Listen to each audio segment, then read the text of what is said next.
Howdy runners, and welcome to another episode of the DET 842 podcast. I'm Cadet Estrada, Cadet Pants over here. and today we're going to be bringing you our declassified ROTC survival guide. We're going to go into some tips and tricks on how to survive, especially your first year, because that's when it's kind of the hardest to really get into the swing of things. Yeah, and like then the transition of it. Exactly, yeah. And then just some general tips and tricks that'll help you through your way. So first, let's get into kind of our positions that we've held within the detachment. All right, so previous semesters I've held a honor guard commander position, and at the same time I was also planning our detachment FLX. And after that semester was FTP semester for our detachment, so I was the field training preparation squadron commander. And during that time, I also got picked up to become a CTA for the field training for 2021. For my experience, I've definitely stuck with the operations group side of things, and this is my first time actually being in a support role, and I'm excited. Yeah, so I've got a pretty different experience. My first semester, similarly, I was a flight commander for GMC, which is also on the ops side. Basically, AS-100s and AS-200s are our equivalent of freshmen and sophomores, and my job was to lead a flight of them, teach them what they need to know, get them to become ready for POC, but not quite yet at their FTP semester. So just teaching them really the basics, and that gave me a good understanding of like how to teach. It was a very instructional role. My second semester, I was a DNC officer, and I had a very unique experience with my class. A lot of people in my class had it, where we went back through FTP during our AS-300 semester. Obviously, COVID hit during our sophomore year, and it really messed up the field training numbers, and so some of us actually had to go later. So it was weird being in like a POC and GMC role at the same time, but it definitely gave me a lot of perspective on both sides.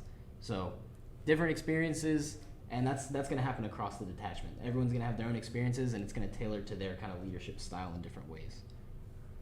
Now that we've gone into kind of what we've done and what we've experienced, how we can give what lessons we can give back to you from that experience is what I want to get into next. So surviving that AS-100 year, Cadet Pantai, what do you think is like the most important parts to that? Honestly, the very first thing is just be a sponge. Don't go in there, first PT, don't act like you know everything. That's for me right off the bat, because as a squadron commander, or maybe even you could talk about it as a flight commander, is that we hate those people who act like they know everything, and that causes them to be unteachable. So Absolutely. From there, they're not going to be listening to you. So for me, first step is be a sponge.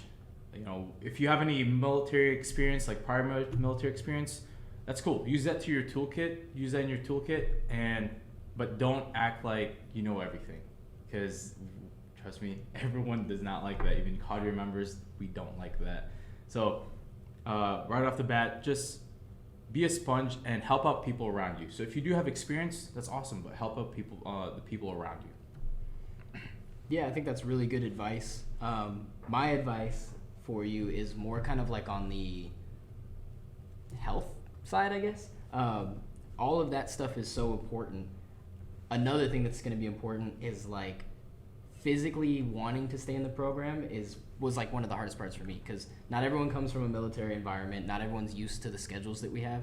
There's a lot of yelling. There's early mornings, late nights, a lot of extra work to put in on top of your already being a full-time student at UTSA or wherever whatever school you decide to go to for your ROTC, and getting good amounts of sleep, scheduling your time so that you're not procrastinating on everything. That kind of stuff really adds into you're wanting to stay in the program, because if you're not doing all that stuff, it's so easy to just be like, all right, I'm done. I'm going to go back to being a regular student. So if it's something that you really want, or even if you don't know that you really want but you're really interested in, just make sure that you plan accordingly so that you can give yourself the best shot at it. If you're a new student, if you're hoping to join the RTC program anywhere in the nation, especially if you're a high school senior, definitely try it out. Try out RTC if you're not sure whether to go the USAFA route or go through OTS.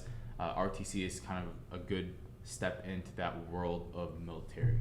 There's so many good opportunities for scholarships and just general helpers for you along the way in all of those programs. So you don't have to necessarily think that it's all going to be on you.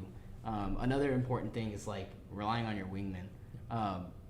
Everyone at your detachment is going to be going through the same hardships, and like at ours especially, we have so many people that it's like awesome because you're bound to meet someone who's going through that hardship and has things in common with you. And I'm sure it's the same way at other detachments.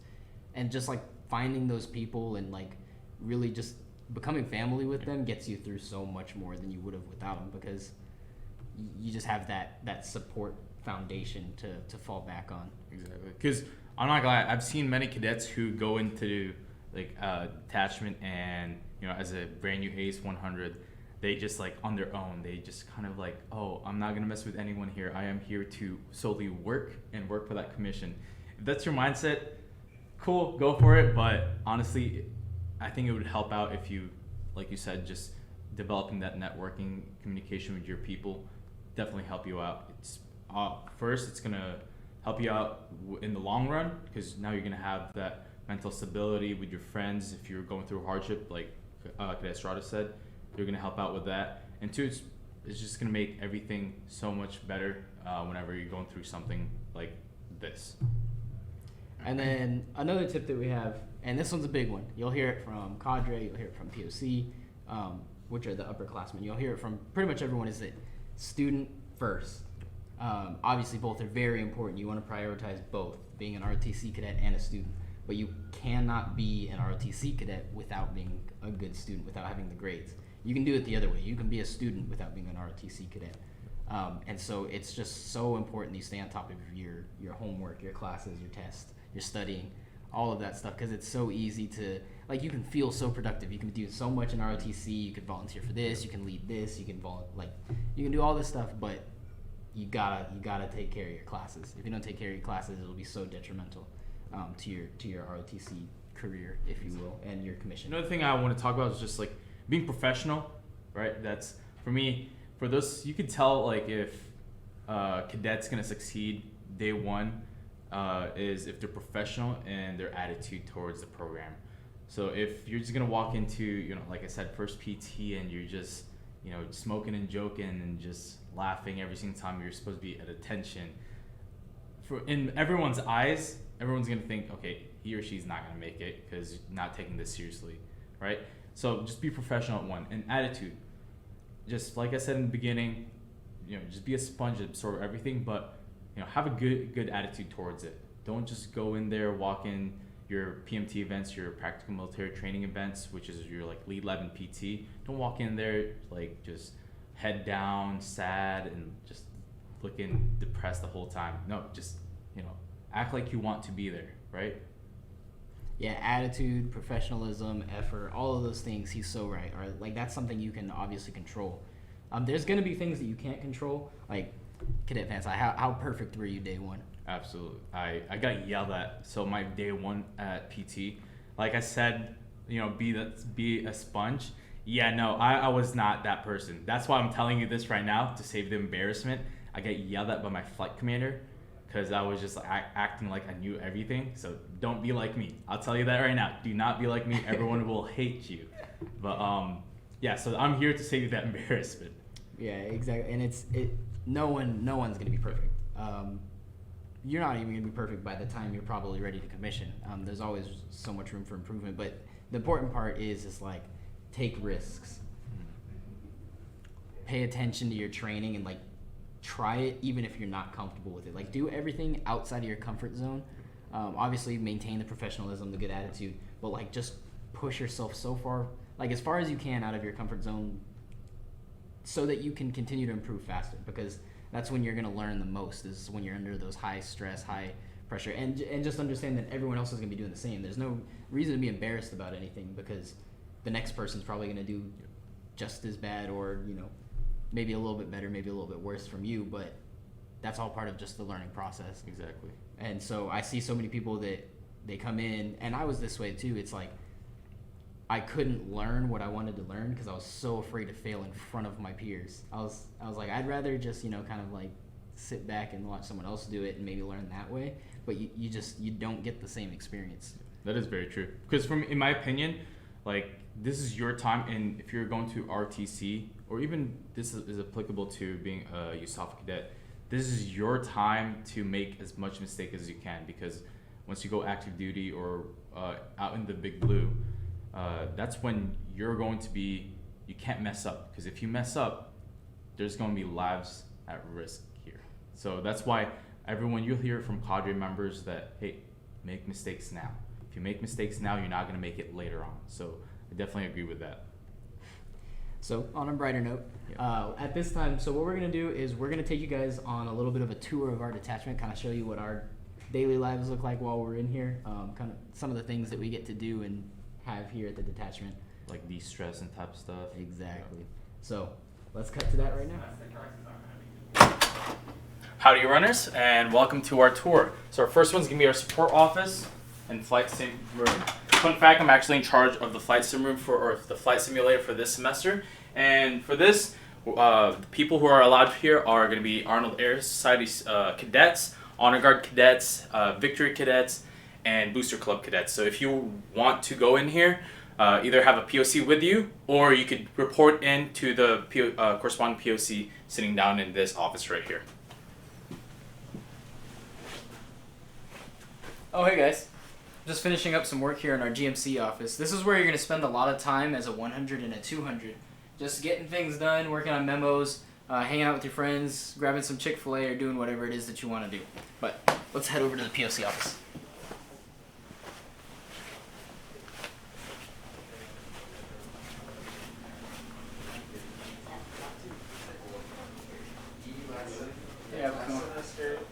So here we've got our POC office. Once you become a 300 and your 400 year, you'll get to spend your time in here knocking out work, hanging with your friends. We've got chess. Yeah, Chavez is actually the king of our chess club. But yeah, let's move over to the lounge now. I am the king of the chess club. All right, y'all, and this is our cadet lounge right here. And from here, we're gonna have snacks here. I know it's a little empty right now, calling out Booster Club right now, but this is where you can get your beverages, water, bang, whatever you need to survive a typical life in a college student. And from here, you can also store your lunch if you have some. And this is open for all cadets in any AAS level. And even between classes, if you're bored and waiting for a class, you can even watch TV. We have a TV right here. And we actually have Amazon Prime and Netflix in there. And yeah, this is your room to just hang out, de-stress.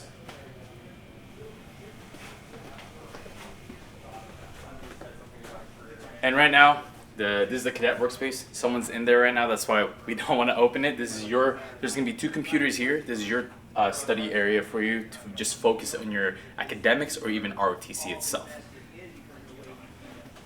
And moving to our detachment classroom.